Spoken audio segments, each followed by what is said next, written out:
Welcome. Well, you're at home with Jim and Joy, and you are an important part of our EWTN family.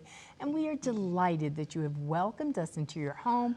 We would love to hear from you. So send us an email with a question or a comment to jimandjoy@ewtn.com. Today, our guests are Mary Rose and Ryan Verret. Together, they have helped catechize and prepare thousands of couples for marriage through their apostolate, Witness to Love. And they have also written a new book about the renewal of marriage and family life in the church. The beautiful book is called The Road to Family Missionary Discipleship, Forming Marriages and Families to Share the Joy of the Gospel. And this beautiful book is available at ewtnrc.com. And we're excited to have them on. They have a very busy family. They have 6 children now. The last time we had them on, I think they only had 2 kids, and maybe Mary Rose was pregnant. And so they have 6, and so their lives were very full and busy. So this is the first time on our new set, and here we are, that we're going to Skype with the both of them. And they'll bring a lot of energy and a lot of love and truth and beauty to our show today. So we're excited to have them. So they've had this Witness to Love marriage ministry for about 10 years or so, I guess, maybe more. And they're just doing a fantastic job with that. And one of the key elements in that is kind of a marriage catechumenal way of assisting couples in their engagement and then in their marriage. And they use these mentoring couples to work with them all the way through. Regular people in the parish, they train them. People get to pick their mentoring couple, and they walk with them through their engagement time and then the first months or years of marriage. So that's been going gangbusters and fantastic. And now they've been inspired through the Meeting of Families. They were asked to present there in Rome a couple of years back. And they're getting this whole aspect of the family as missionary disciples.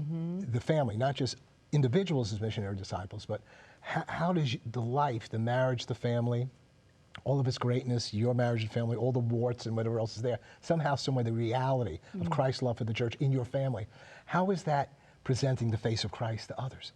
How is your doorway and entry for other people to come in and somehow, some way be touched by the love of Jesus Christ, that they would see that in the family? For the Trinity is a family, and we're supposed to be modeling the family. We are the bride of Christ, and we are bride and groom together.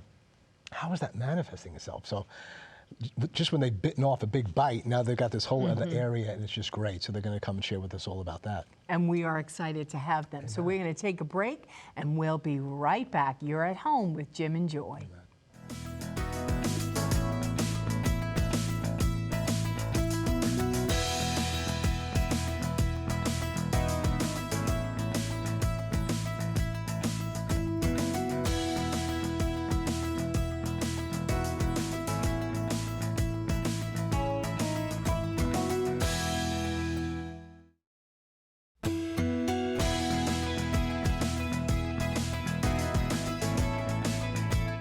Welcome back. Well, you're at home with Jim and Joy, and today our guests are Mary Rose and Ryan Verret.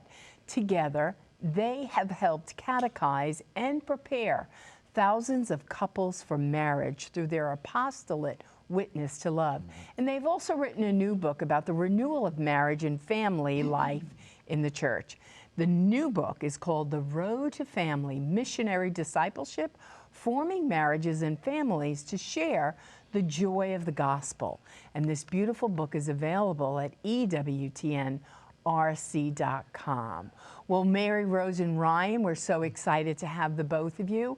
What we'd like for you to do is to give our family a little bit of update since we had you on last. You two have been very busy, but we want an update, and just tell us a little bit about yourselves so everyone will be more familiar with the both of you. Well, today's a great day. Happy All Saints Day to you and everyone listening or participating. Yeah, things are good. Praise God.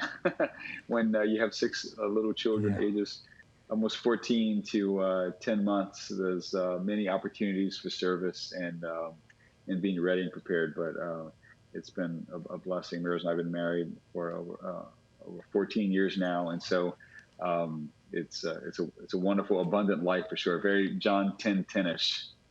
Yes.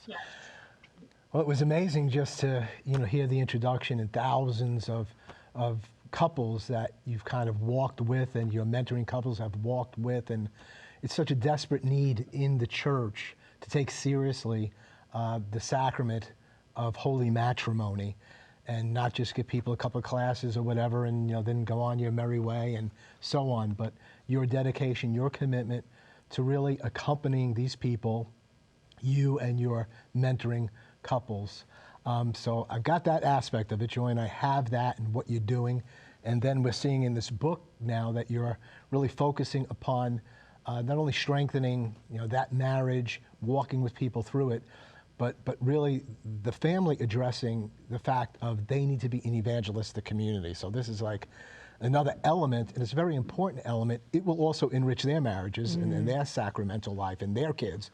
I think that's a real missing element in many marriages and in the families. It's all about the couple and about the children, but you've got to be about evangelization, witnessing to Christ, welcoming people into your doorway, and that somehow, some way, they might see Jesus, in you and fall more deeply in love with him or meet him for the first time.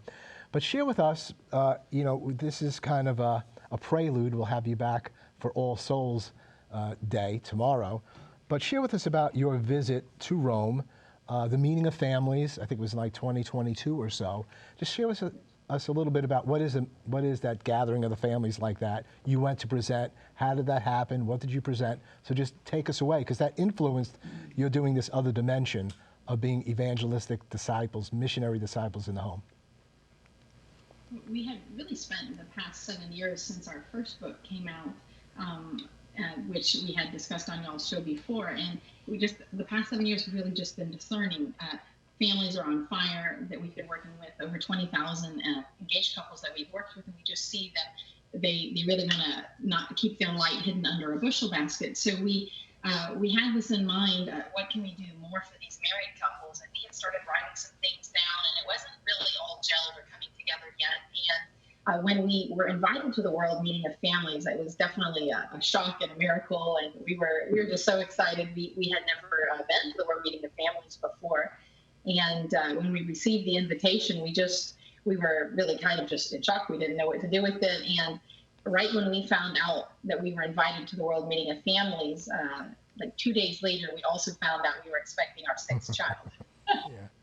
And so, two very big surprises. But no, the Dicastery for Marriage, Family, and Laity invited us. And at first, we didn't know what we were going to present on or what we were going to do there. We just knew we were invited. And so it was a beautiful miracle, and we were able to go with our whole family. Well, it is a once-in-a-lifetime experience. Like you said, you got two surprises. You got the invite, and then you found out you were pregnant. But then it wasn't just you and Ryan that you just took a little getaway off to Rome. You wound up taking your entire family with you. So tell our family about that experience. Probably the most important aspect of that experience for our kids was that when we were invited, I guess, in around January of 2022, immediately it was decided upon that the family needed an ice cream savings account.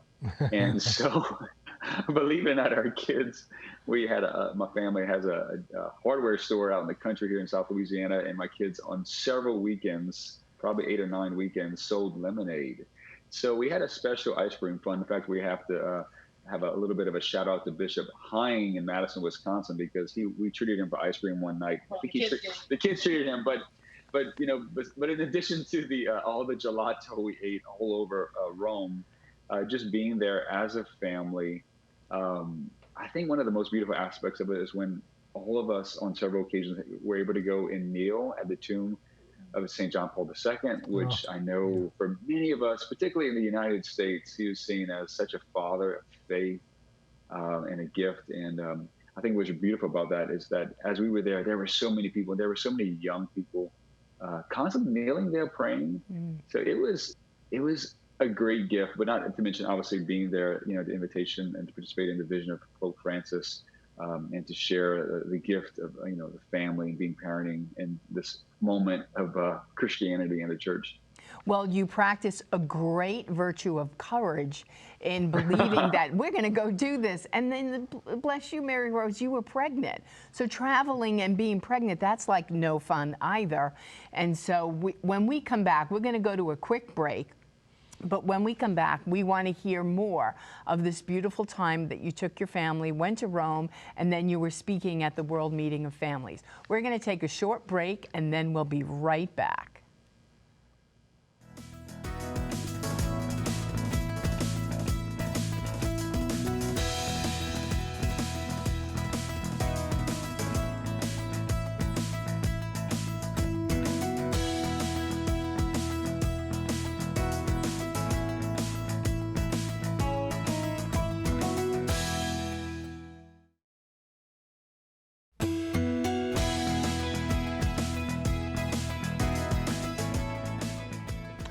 Continuing our conversation with Mary Rose and Ryan Verret.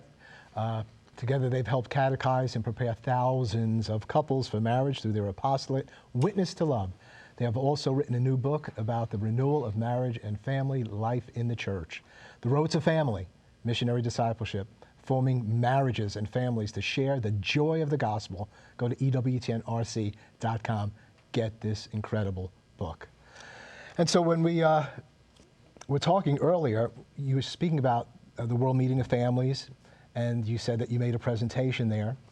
So what did you present? What was the gist or the theme of what you were sharing at that time? Well, ironically, it was on motherhood and fatherhood, which is so funny because that's not what we were expecting to present on. And so we found out we were going, and then I think, the timeline's right. Ryan said we found out we were going in January, so we didn't know we were expecting yet. But then in March, we found out we were expecting.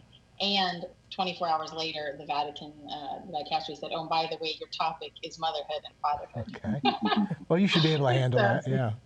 I know it was funny, and we had to submit our presentation about a month in advance just so they could have their translators take a look at it. And it didn't say in that presentation that we were having our sixth child, but right up when we were on the stage in the auditorium and we were just standing there, Ryan decided. Yeah, I was a proud father, and no one knew that we were expecting besides Mary's and I and our amazing pro-life OBGYN here in Lafayette. And I just thought, this John Paul II pronounced Evangelium Vitae here. It's in the Paul VI Auditorium. What a great place to give praise for the gift of life. So I'm sure, Jim and Joel, you would agree. Totally. What a place to make an announcement. So, we had a lot of messaging to say, oh, good to know Ryan just announced globally. But the topic was really relevant because, because of Witness to Love. Witness to Love is a grassroots organization. When I say grassroots, we have literally camped out in living rooms throughout North America. We're so grateful for all the homes that over the 12 years now of serving Christ in the church through Witness to Love that we have been in the homes of families. And I think one of the biggest things we hear, and even more so, a couple of things, how do we help our children to remain and to see the gift of the church, to see the gift of Christ, to remain Catholics, or some places in the United States, when my children are older, 20 years from now, will they even have a parish? Will that church even be open? So I think, being in Rome and seeing there, and like John Paul II saying that the family is the way of the church, and particularly today in this moment, the springtime, this new evangelization, that the family, of course, parenting is just the foundational building block of renewing the church and society. Mm-hmm. And so many young people are afraid to be parents. They're nervous about being parents. They don't know if they're going to be able to do it because maybe their parents were divorced and they're so afraid of being parents. And so for us to say, God is with you, you need mentors, you don't have to do it alone. This is possible. And I think really that was our message that, marriage and family life is difficult, but possible if you have God with you, and just all the blessings and graces that can come from that. So it's definitely a message of hope because for so many people, they need that. Well, and the whole world needs to see what marriage looks like. They need to see what family looks like. Otherwise, they're getting their information, especially the new generation. They're getting their information from TikTok and TV and the culture. Like you said, so many people are from broken homes, so they don't have that witness. They don't have they don't know what it looks like. They don't know what marriage looks like. They don't know what family life looks like. It's like, oh, so you kind of get up in the morning and maybe the parents pray together, or before we're going to have our breakfast, we're going to have a morning prayer or a devotion, or however your rhythm, your family culture is. It's so beautiful to get and see it, and to invite someone in to say, this is us, this is the mess of us, this is the normal of us, this is the beauty of us. But how people need to see, because if they don't see, they'll never know. Amen. I think something that really tied it home for us, being in Rome, understanding the ancient church, a couple of patrons of Witness to Love in this whole process are Priscilla and Aquila, who, obviously they weren't in Rome, but they were, Paul cites in the Acts of the Apostles, they were welcomed to their home couples during a moment of intense Christian persecution to basically see being formed in marriage. And also in the early founding of the church in North America, we learned while we were working on the French translation of Witness to Love years ago that when the Jesuits came to North America and they were in Canada, they weren't just coming with the clerics, which is obviously a vital role for the sacramentality of the church, but they were also bringing with them families. In fact, the first parish that they founded was called Holy Families, because we couldn't just, the priest didn't just come in and just tell them about how to live in Christ, but had to show them what it looked like to be wed to one person, have only one spouse, and the rearing of children. So this is ancient symbolism. I think the work of Witness to Love, particularly in this book and this time, is really relevant. Mm-hmm. So while you were there in Rome for the meeting of families, the Vatican released the Catechumenal Pathways for Marriage document. And so tell us about that. It kind of fits with what you've been doing, but maybe brought a new dimension. So how did that work in your all's life and with Witness to Love? Well, in Familiaris Consortio, Pope John Paul II, in paragraph 66, talks about how anyone working with engaged couples should take a catechumenal approach to working with engaged couples. And catechumenal means, do you want this? Are you called to this? Do you understand this?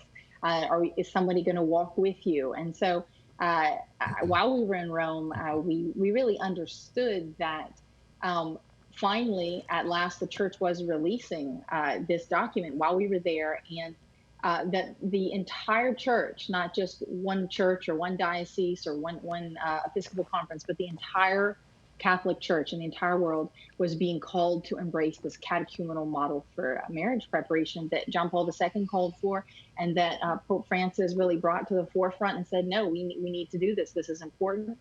Couples have lost a sense of the sacredness of marriage and that it's a vocation, and we need to bring that back to the forefront. And so the Catechumenal Pathways document is mainly focused on marriage being a vocation, and that you really need clergy and married couples to work together to support engaged and newly married couples, and that there has to be an intentionality about it. There has to be a plan. There has to be follow through. This conversation has to happen at every parish, every diocese, every Episcopal conference in the world. It won't look the same in every place. But so there was a lot of excitement and energy while we were there amongst the different leaders from around the world who were coming saying, wow, this is a beautiful thing. How are we going to do it? So I think the next question was how. Mm-hmm. Right. With this catechumenal way, and like you said, it's different for each parish. So what are the stages of it? In other words, it begins while they're engaged, accompanying them, instruction, and then after their engagement, marriage. How long after that, or that's decided by the parish? What are the stages and what's taking place in terms of content, I'm sure, but also in terms of accompaniment? Well, I would say that's definitely a good question, and it would take an hour to maybe unpack all of that, because it is, I think that's what, for most people, it was a little overwhelming and lengthy and complex. But I would say there are a lot of different stages and phases, so that would be a very long conversation. But the key thing is that this actually starts not when a couple is engaged. It starts when they're really an infant. It talks about talking about marriage to a little child, about marriage as vocation.